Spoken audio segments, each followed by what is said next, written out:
2018 പ്രളയത്തിന് പിന്നാലെ തന്റെ മണ്ഡലമായിട്ടുള്ള പറവൂരിൽ വി.ഡി. സതീശൻ എം.എൽ.എ കൊണ്ടുവന്ന പദ്ധതിയായിരുന്നു പുനർജനി. തകർന്ന വീടുകളുടെ പുനരുദ്ധാരണം, പുനർനിർമ്മാണം എന്നിവയൊക്കെയാണ് ഈ പദ്ധതിയിലൂടെ വിഭാവനം ചെയ്തിരുന്നത്. ഏകദേശം 280-ലധികം വീടുകൾ ഇത്തരത്തിൽ നിർമ്മിച്ചു നൽകി എന്നതായിരുന്നു അവകാശവാദം.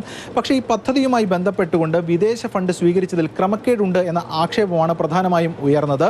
അതോടൊപ്പം വി.ഡി. സതീശൻ എം.എൽ.എ ദുബായിലും അതോടൊപ്പം UK-യിലും അടക്കം പോവുകയും ഈ പദ്ധതിക്ക് സഹായം അഭ്യർത്ഥിക്കുകയും ചെയ്തിരുന്നു. അതുമായി ബന്ധപ്പെട്ട വീഡിയോകളും ഇതിനുള്ള തെളിവായി പരാതിക്കാരടക്കം ഉയർത്തിക്കാട്ടപ്പെടുകയും ചെയ്തിരുന്നു.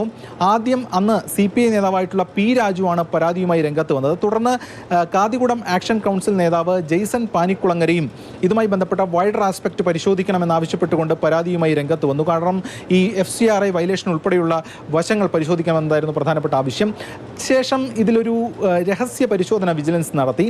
അപ്പോൾ ഈ വിദേശ ഫണ്ട് കൈപ്പറ്റിയിട്ടുണ്ട് എന്ന് കണ്ടെത്തി. അതിനുശേഷം ഇതിലൊരു വിശദമായിട്ടുള്ള അന്വേഷണം, കൂടുതൽ അന്വേഷണം ആവശ്യപ്പെട്ടുകൊണ്ട് സ്പീക്കർക്ക് കത്ത് നൽകി. ഒരു പ്രാഥമിക അന്വേഷണമാണ് ആവശ്യപ്പെട്ടിരുന്നത്. പക്ഷേ സ്പീക്കർ അതിൽ തുടർ നടപടികൾ വേഗത്തിലെടുത്തില്ല എന്ന തരത്തിലുള്ള വാർത്തകൾ വന്ന് സജീവമായി വരികയും ഒക്കെ ചെയ്തിരുന്നു. പിന്നീട് വിജിലൻസ് ഇതിലൊരു കൂടുതൽ പരിശോധന നടത്തുകയും മണപ്പാട്ട് ഫൗണ്ടേഷൻ എന്ന പേരിൽ ഒരു സംഘടന രൂപീകരിച്ച് ഇത്തരത്തിൽ ഫണ്ട് കൈപ്പറ്റി എന്ന് കണ്ടെത്തുകയും ചെയ്തു. UK-യിലെ NGO-യിൽ നിന്ന് ലക്ഷങ്ങളടക്കം ഈ അക്കൗണ്ടിലേക്ക് എത്തി എന്നടക്കമുള്ള കാര്യങ്ങളാണ് കണ്ടെത്തിയത്. മാത്രമല്ല ഇതിലൊരു CBI ആംഗിളാണ് കൂടുതലായി പരിശോധിക്കേണ്ടി വരിക, അല്ലെങ്കിൽ CBI ആണ് ഇതുമായി ബന്ധപ്പെട്ട കാര്യങ്ങൾ പരിശോധിക്കേണ്ടി വരിക, FCRA വയലേഷനുമായി ബന്ധപ്പെട്ടെന്ന കാര്യങ്ങൾ ചൂണ്ടിക്കാണിച്ചുകൊണ്ടാണ് ഒരു ശുപാർശ ഇപ്പോൾ കൈമാറുകയും ചെയ്തിട്ടുള്ളത്. ഇതിനിടയിൽ നിയമസഭയിലും ഇത് വലിയ ചർച്ചയായിരുന്നു. അന്ന് ജെയിംസ് മാത്യു MLA ആണ് സതീശനെതിരെ ആരോപണങ്ങൾ ഉയർത്തിയത്. എന്നാൽ എന്തും അന്വേഷിച്ചോടെ എന്ന നിലപാടായിരുന്നു സതീശനും ഉണ്ടായിരുന്നത്. ഈ വിജിലൻസ് ഇതുമായി ബന്ധപ്പെട്ട കാര്യങ്ങൾ പരിശോധിക്കുന്ന ഘട്ടത്തിൽ എൻഫോഴ്സ്മെന്റ് ഡയറക്ടറേറ്റും ഈ പുനർജനിയിൽ ഒരു പ്രാഥമിക അന്വേഷണം നടത്തിയിരുന്നു. 2024 ഓഗസ്റ്റ് മാസത്തിലായിരുന്നു പ്രധാനമായും ഇതിൻ്റെ അന്വേഷണത്തിലേക്ക് കടന്നത്.